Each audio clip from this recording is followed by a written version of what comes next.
Good morning. Good morning and welcome. The May 1st, 2018 meeting of the Anne Arundel County Council is now in session. You are invited to stand for the invocation and remain standing for the Pledge of Allegiance. Mr. Walker will introduce Pastor St. Cyr to give the invocation. Thank you, Mr. Chairman. It's my turn to pray this morning, but we have a better pinch hitter, somebody that's an expert, and I'm going to defer to Pastor Greg St. Cyr with Bay Area Community Church. Thank you, Pastor, for being here this morning. Well, it's a joy for me to pray with you, so let's bow our heads together. Lord, you have told us to love the Lord our God with all our heart, all our mind, all our soul, and all our strength. And you have said to love your neighbor as yourself. So this morning, we begin by turning our gaze to you and asking for your grace to love and to serve our neighbors, the citizens of Anne Arundel County. Thank you for blessing this county with such abundance, opportunity, and natural beauty. We come to you now in prayer to ask that you shower your blessings on the county council and our county executive. Give them supernatural strength, courage, and wisdom to meet the needs of our county. And the needs are so very great. The need for funding for our schools, for public safety, for health care, recreation, infrastructure like roads and bridges, libraries and senior centers, and so much more. Give our county council and county executive wise stewardship over the resources you have provided. Grant them discernment in decision-making, patience, and civility in deliberation. May they always keep the needs of the citizens in the forefront of their priorities as they reason together for the good of our county.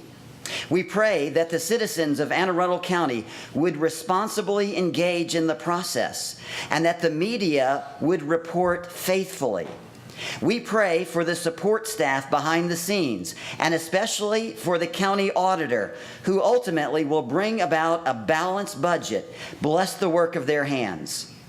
Though the needs of our county appear to transcend the resources, we know that your will, done your way, will not lack your provision. You provided manna in the desert for 40 years. You multiplied the fish and the loaves. So we ask you to take the resources and provide and multiply them for your glory and the good of this county. We thank you for what you will do. And we believe you to do great and mighty things because you are a great and mighty and awesome God. I ask this in your holy name. Amen. Amen. Amen. I pledge allegiance to the flag of the United States of America and to the republic for which it stands, one nation, under God, indivisible, with liberty and justice for all. Thank you. Please be seated. It is gratifying to see such a large group of folks here today, and once again, welcome and good morning. We're honored to have a few elected officials in the audience. I'd like to introduce them, and the list may not be complete, so we'll deal with that when we get to the end of it. From the Board of Education, Terry Gilliland is with us here. There he is. Patty Nally and Julie Hummer. Thank you for being here. From the General Assembly, Delegate Beidel and Delegate McConkey. There he is. And Senator Riley, Ed Riley. We have Sheriff Bateman here with us this morning. And State's Attorney Wes Adams is also joining us this morning. And are there others that I have not named? And please stand if Colin Reinhardt from the school board. Yes, sir. Thank you for being here. Anyone else? Once again, thank you very much. It is a great pleasure to introduce County Executive Steve Schuh, native of Crofton and by way of Dartmouth. We are honored to have you here this morning, sir, and we look forward to your remarks. Mr. Steve Schuh.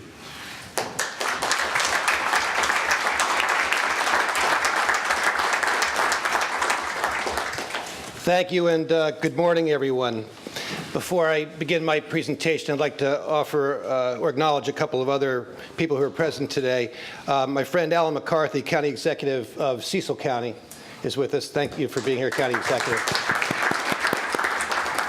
And the leaders of all three legs of our educational infrastructure are here today. Dawn Lindsay of our wonderful community college.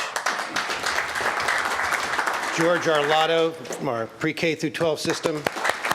And Skip Ald from our wonderful library system. Thank all of you for being here, for your leadership. I also want to acknowledge a man who has given 2.5 decades to this county as our budget officer. John Hammond has served county executive. Where is he hiding? There he is. John has served county executives of both parties with dedication and always with a sense of humor. We will we'll always, this is going to be his last budget, which is kind of a very, very meaningful thing, a milestone for our county. I'd like to ask everyone to join me in giving John a round of applause. We will miss.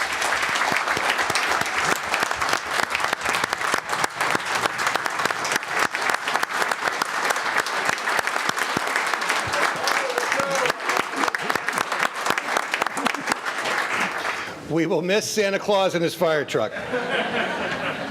So, Mr. Chairman, Mr. Vice Chairman, members of the council, thank you for giving me this opportunity to present our 2019 budget proposal and to update you on the current condition of Anne Arundel County. This is my fourth budget address and the final budget message of our first term. Now seems to be an appropriate time to reflect on what we've accomplished together and what priorities are included in our fiscal 2019 budget proposal. As you know, our administration has been guided by our 5-point plan designed to help our county become the best place to live, work, and start a business in the state of Maryland. That plan has served us well, and as you'll see in a moment, has largely been accomplished. We've brought $67 million in tax and fee relief to our citizens and businesses. We now have not one, not two, but 3 all new high schools in development. We've broken ground on critical public safety infrastructure projects. We've made county government more efficient and customer friendly, and we're in the midst of the largest waterway cleanup effort in Anne Arundel County history. But like any good business plan, this one has reached the end of its useful life and will be retired at the end of the calendar year. So, gentlemen, you'll be pleased to know, relieved, that this is the last time I'll discuss my 5-point plan with you. But rest assured, I'll have a new plan for the second term should the voters choose to send us back. That being said, Mr. Grasso. I caught that. All right. Let's talk about the near future.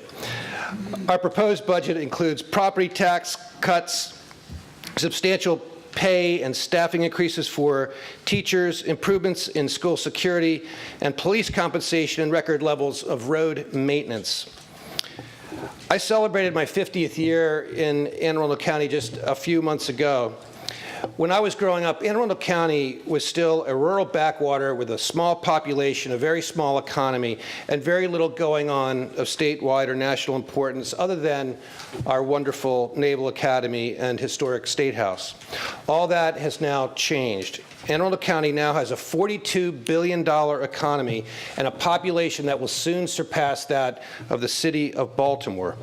Our median household income of $92,000 is now the 4th highest in Maryland, up from 5th in 2014, and now ranks among the top 25, 23rd to be precise, out of 3,000 counties in the United States. That's up from 26th in 2014. And there is a lot going on in this county of statewide and national importance. Fort George G. Meade has emerged as the 3rd largest Army base in the United States. The National Security Agency has assumed a position of immense national importance to our security.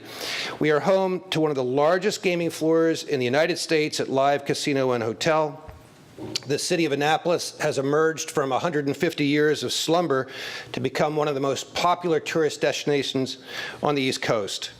Anne Arundel Community College is now regarded as one of the finest institutions of its kind in the United States, and the small municipal airport that I remember as Friendship has been transformed into BWI Thurgood Marshall International Airport, Maryland's only international airport. Obviously, Anne Arundel County has a lot of positive momentum. I've believed for some time that with the right combination of policies and programs, our county could become the policy and economic leader of the state of Maryland. Our administration wakes up every morning with one overarching goal: to not screw it up and to pursue policies and programs that will allow the company's positive momentum to continue moving us in the direction of statewide leadership. And I believe, thanks to the support of the council, we have done so. Let's start with taxes and fees. We promised the citizens of Anne Arundel County that we would reduce the financial burden that local government places on the citizenry. That promise has been kept. We've enacted the largest tax cut and the largest fee cut in county history. And thanks to our property tax revenue cap, we've included 3 straight years of property tax rate cuts in our prior 3 budgets. We've also reduced or eliminated entirely 9 categories of taxes and fees, most of which disproportionately hit people with lower income status. All told, we've reduced taxes and fees cumulatively by $67 million over the last 3 years. The budget we are submitting to you today follows through on our mutual commitment to provide well-deserved property tax relief to our first responders. Our budget includes a $2,500 property tax credit to eligible police officers, firefighters, detention officers, and sheriff's deputies. As promised in Council Resolution 4717, the budget also provides a 0.2 cent, $1.5 million property tax rate cut for all taxpayers.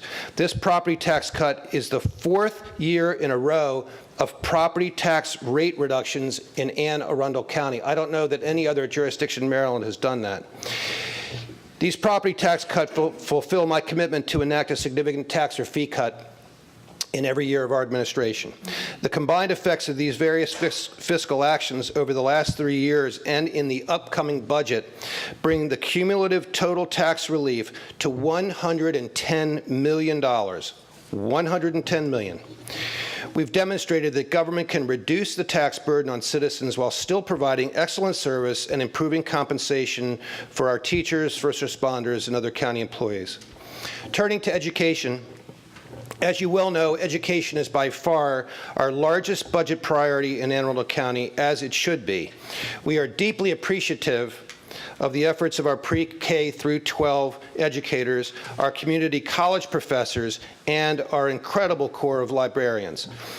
We committed to the citizens of Anne Arundel County that we would address head-on the problem of overly large schools in the county, especially our high schools, which continue to have the highest average enrollment of any jurisdiction in the entire state and among the highest in the entire country. We said that we would address this crisis by redirecting the school construction program towards smaller neighborhood schools and by moving aggressively to construct new high schools. We've done so and have launched the largest school construction effort in the history of Anne Arundel County. In 2017, we broke ground on what will be the county's 13th comprehensive high school, the new Crofton High School, adding the first all-new high school in this county in 36 years. We're now, good stuff. We're now in the early stages of replacing the, thank you. We're now in the early stages of replacing the current Old Mill Mega High School with 2 new schools on separate campuses. And we've begun examining locations for an additional high school in West County. My hope is that we have set the county on a course of building 1 new high school every 3 years and of doubling the number of high schools over the next 30 years to reduce average enrollment by half. To help accomplish that goal, this year we will begin a new school land purchase program to ensure the county has adequate land to meet the needs of our accelerated school construction program. We've already completed the purchase of land in Severn to support the second Old Mill, and we have funding in our plan this year to purchase land in Brooklyn Park and in Glen Burnie for potential school sites. The budget before you also includes the following capital projects to strengthen our pre-K through 12 system. New elementary schools in Jessup and Arnold, and the new high school in Crofton. Revitalization projects at Manor View, High Point, and George Cromwell, as well as Edgewater, Tyler Heights, and Richard Henry Lee elementary schools. In addition to advancing already committed school projects, our fiscal 2019 capital budget includes $15 million to improve security in the schools to keep our children safe, including doubling the number of school-based police officers, 4,000 lockable interior doors, 1,500 security cameras, high-tech keyless entry systems, and additional mental health professionals. We've also included $8 million to eliminate the last of the open space classrooms, which will create a more effective learning environment for our students, ending a failed educational experiment from the 1970s. The recession of 10 years ago was very hard on our educators, as it was on all county employees and hardworking citizens throughout the country. I'm gratified that we've been able to increase pay for our pre-K through 12 educators each year for the last 3 years, including a cost of living increase and 2-step increases. We've also increased the number of educators by 175. Overall, our education budgets have exceeded the state's minimum funding requirements by $33 million. You may recall that during the recession, the county was struggling to meet the state's minimum funding requirements, but I'm proud to report that we've been able to increase total education spending every year of our administration from $689 million in fiscal 15 to a record $775 million in fiscal 18, the current fiscal year. And along the way, working with the State Board of Education, Superintendent George Arlotto and his senior staff, the Board of Education, and Councilman Trumbauer, we've engineered a salvage operation of the school's health benefits fund, which was on its way to insolvency. We appreciate the shared sacrifice of all that have been party to this process. So far, this operation has cost an astounding $43 million.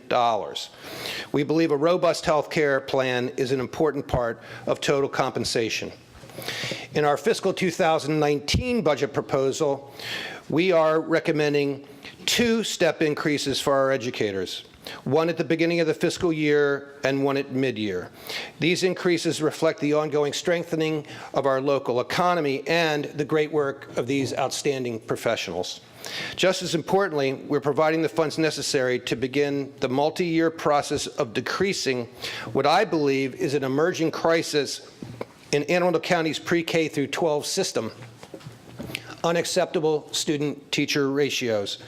We now have 120 classrooms with unacceptable student-teacher ratios, including nearly 50 elementary school classrooms with more than 30 students per teacher, and 70 middle and high school classrooms with more than 35 students per teacher.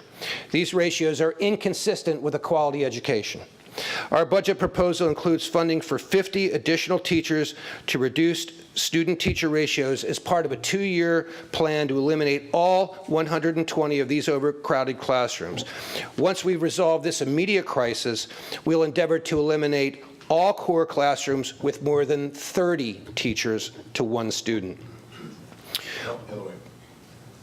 30 teachers to 1 student? Right. 30 students to 1 teacher. 30 students, 1 teacher. Did I say it backwards? Thank you, Senator. I'm listening. Good. I'm glad somebody is. We are also expanding Dr. Arlotto's EEE initiative to the Annapolis cluster. This program provides additional electives for our elementary school population and provides more planning time for teachers. Additionally, we're proud to announce that we're collaborating with the school system to open up a 3rd early education center in the county. This initiative will afford our South County residents with access to high-quality pre-K opportunities and programs. As the school system budget increases, all boats rise with the tide. We are especially pleased to fund the Monarch Academy expansion and to increase per-pupil funding for all our charter and contract schools. Finally, we've provided one-time dollars to both the Children's Guild and to the Chesapeake Lighthouse Foundation to support their missions. Altogether, we're excited about the fiscal 2019 budget because we have the resources to provide $782 million to pre-K through 12 education, and we're now exceeding state minimums for the 4th year in a row. Thank you.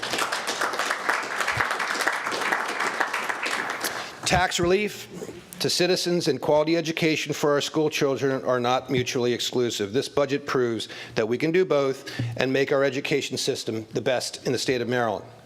The second leg of our educational system is, of course, Arundel Community College. We are so proud of our nationally recognized community college. The college recognizes the critical importance of the health and biological sciences professions to the future of the county, state, and country. Accordingly, our budget provides funding for the largest construction project in the history of Anne Arundel Community College, the $116 million Health, Sciences, and Biology building. We're also very proud of our library system, which serves 250,000 citizens every year and is an indispensable component of our overall educational system. We've worked hard to advance the mission of AA Public Library System over the past 3 years by developing a new library in Annapolis that will be the flagship of the entire system, developing a new library in Rivera Beach in Pasadena, and by increasing the library system's materials budget by $1 million. The budget before you continues to advance these critical development projects and includes the final installment of our 3-year commitment to increase the system's materials budget to record levels. I'm pleased to report that the increase in available materials has resulted in an 8% increase in circulation over the past 3 years. Summing up, these key investments are making our county's educational institutions the envy of Maryland. Public safety. This is the third element of our five-point plan. I'm deeply gratified at the progress we've made to improve public safety in Anne Arundel County over the last 3.5 years. With your support, we've initiated an unprecedented effort to improve our public safety infrastructure. In 2017, we broke ground on a replacement police academy that will serve as a state-of-the-art training facility for public safety professionals throughout the region.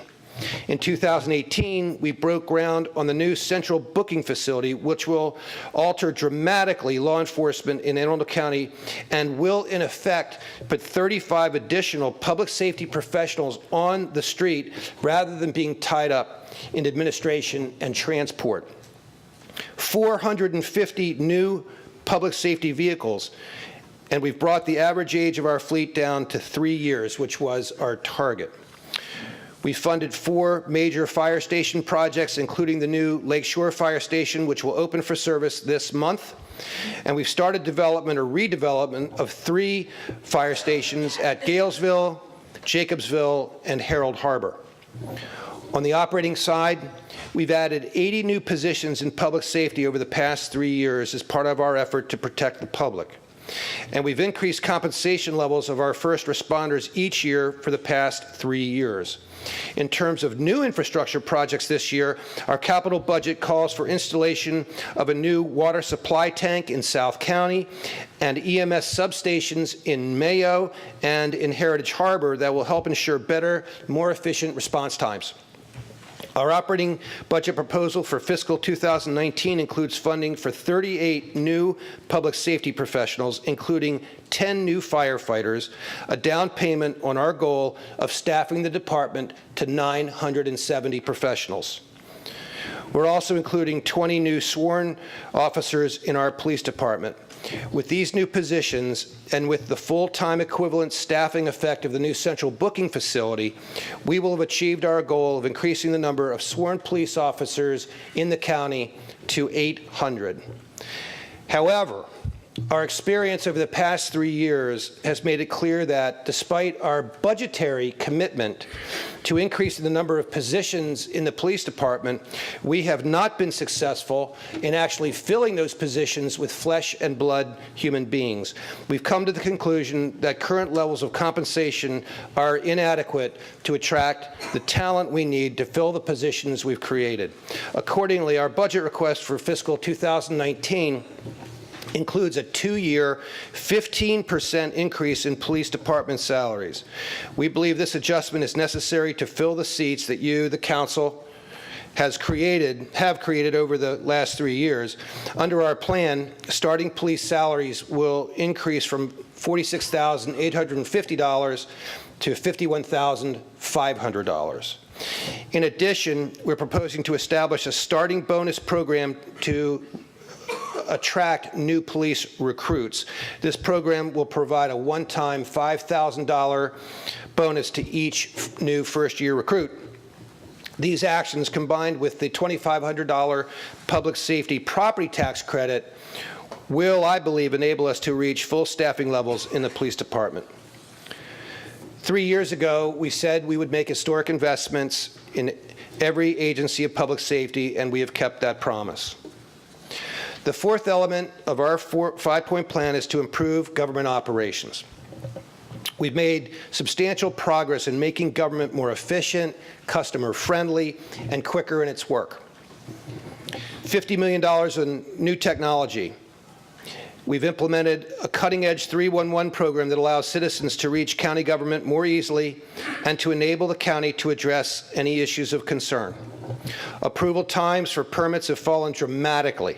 By way of example, when our team took office in 2014, only 31% of deck permits were issued on the same day. I'm happy to report that that number is now 73%. The county is also implementing new payment options for real estate taxes, personal property taxes, and water and sewer bills. We look forward to providing our citizens and customers with more, faster, simplified, and secure payment options. We've also introduced a series of land use reforms that impose a moratorium on upzoning, tighten up the processes for granting variances and modifications, accelerate the general development planning process, and establish a mandatory small area planning process. Thanks to your stewardship, the budget is structurally balanced for the third time in a row and is in fact in structural surplus. We've increased the rainy day fund to an all-time high of $66 million, and we have again obtained a AAA bond rating from Standard & Poor's and a AA1 bond rating from Moody's. Over the last 3 years, we've implemented far-reaching reforms that touch on every aspect of county government. We've reorganized, reinvented, and cut the red tape that had stifled creativity and got in the way of excellent customer service. Right now, Arundel County government is running better than ever before. The last component of our 5-point plan is quality of life. Quality of life encompasses a broad range of policies and priorities that affect the citizens of our county in a very personal way every single day. As residents of Anne Arundel County, which has more miles of tidal shoreline than any other jurisdiction in Maryland, our efforts to improve quality of life must begin by improving the health of the waterways. In recognition of that fact, we have launched the largest waterway cleanup effort in the history of Anne Arundel County. In just the last 3 years, we've initiated over 170 new projects and completed over 100 water quality projects at a total cost of $84 million. These investments have also bolstered our existing stormwater infrastructure, resulting in the repair or replacement of over 450 storm drains and culverts, a tenfold increase in our implementation rate compared to prior funding levels. These projects, combined with the concerted efforts of the federal and state governments and the private sector over the past decade, are showing tremendous results. The Chesapeake Foundation rating of the Bay is now 34. That's the highest since the 1940s. It's wonderful. Our rivers are healthier than they have been in decades. Our 2019 budget proposal calls for continuing historic investments in waterway cleanup, aggregating nearly $190 million over 130 different projects throughout the county over the next 6 years.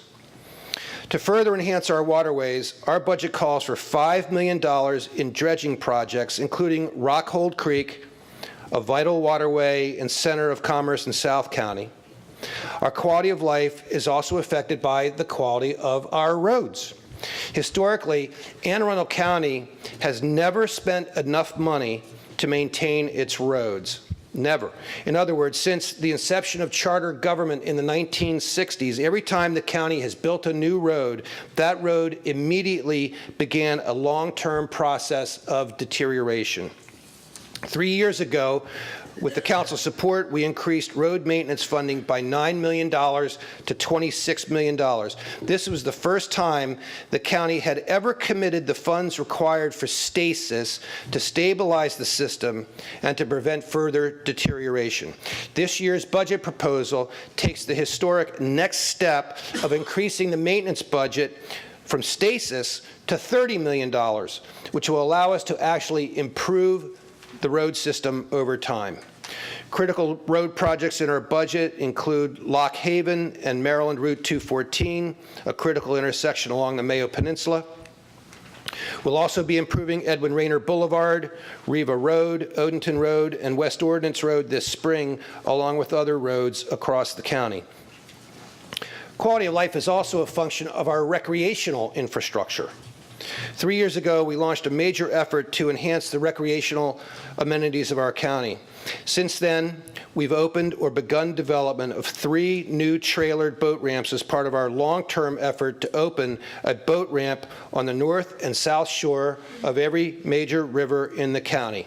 Opened 8 new canoe and kayak launches, opened beaches for public swimming for the first time in decades, resurfaced nearly 8 miles of bike lanes as part of our effort to build out a fully interconnected and safe network of bike trails throughout the county. We've also invested $4.5 million to improve our regional and neighborhood parks. The budget before you builds on these efforts to enhance our recreational amenities and includes funding for a new Cartop launch at Locust Point, a new concession stand at Fort Smallwood Park, and improvements to trails and the amphitheater at Downs Park. We're also funding the construction of 3 new turf fields at Chesapeake High School, Brooklyn Park Middle, and Marley Middle Schools. I want to thank Speaker Mike Bush and Minority Leader Nick Kipke for their efforts to help secure matching state funds for these exciting projects. But quality of life involves more than just recreational infrastructure. We must always bear in mind that despite the immense prosperity of Anne Arundel County, that there are people among us who are suffering from various challenges like homelessness, food insecurity, lack of job skills, substandard housing, mental illness, government dependency, and worst of all, drug addiction. Over the last 3 years, we've made a concerted effort to address each and every one of these challenges. We've connected 2,300 people to jobs through our Workforce Development Corporation, invested more than $450,000 to help support victims of domestic violence, created 2 additional positions to reach out to those who are homeless and to assist them in obtaining permanent housing, increased the budget for the Family Self-Sufficiency Program in our public housing communities by $200,000 annually to help the residents of those communities obtain the skills they need to become independent of government assistance.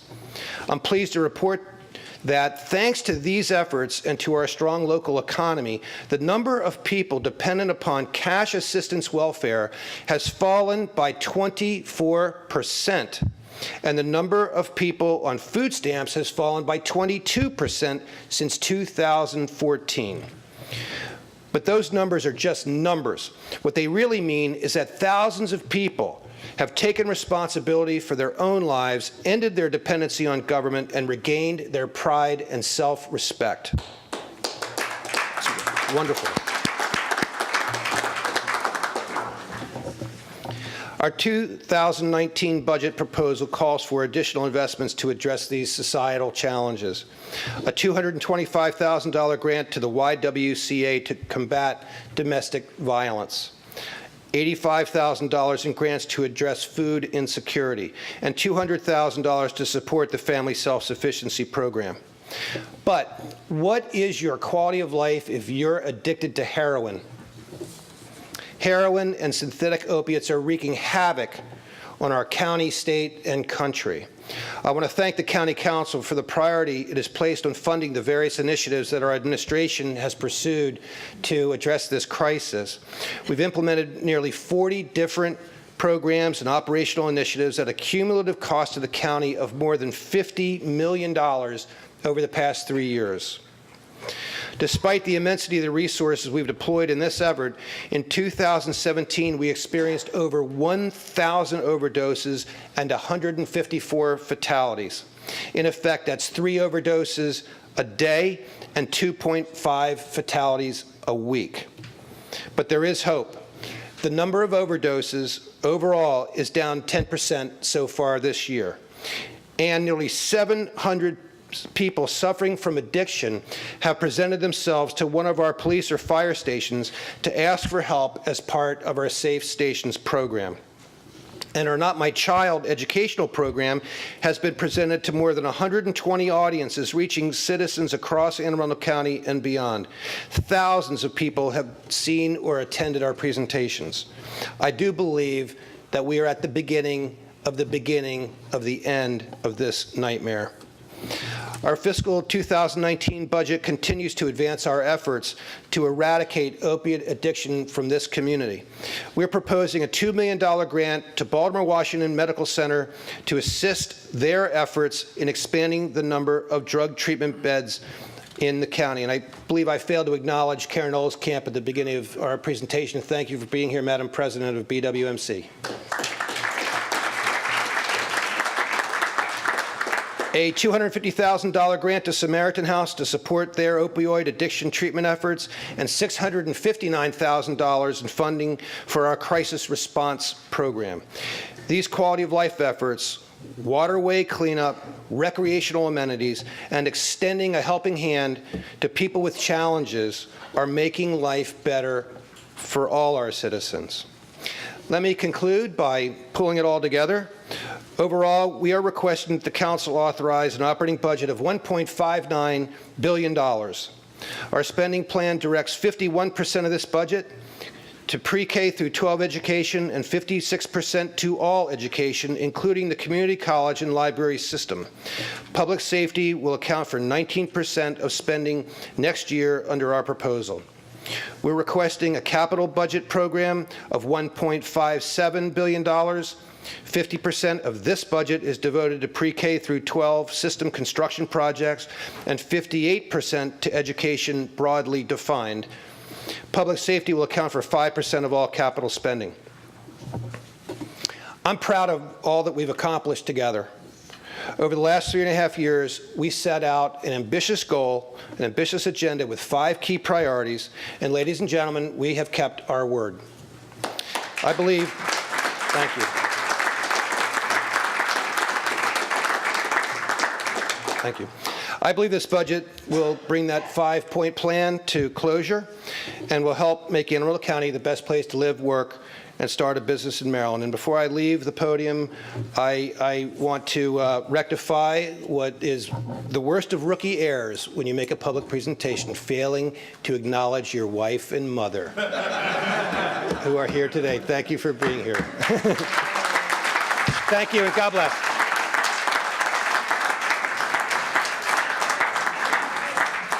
Thank you, ladies and gentlemen. The council will recess now and reconvene in these chambers at 1 p.m. this afternoon.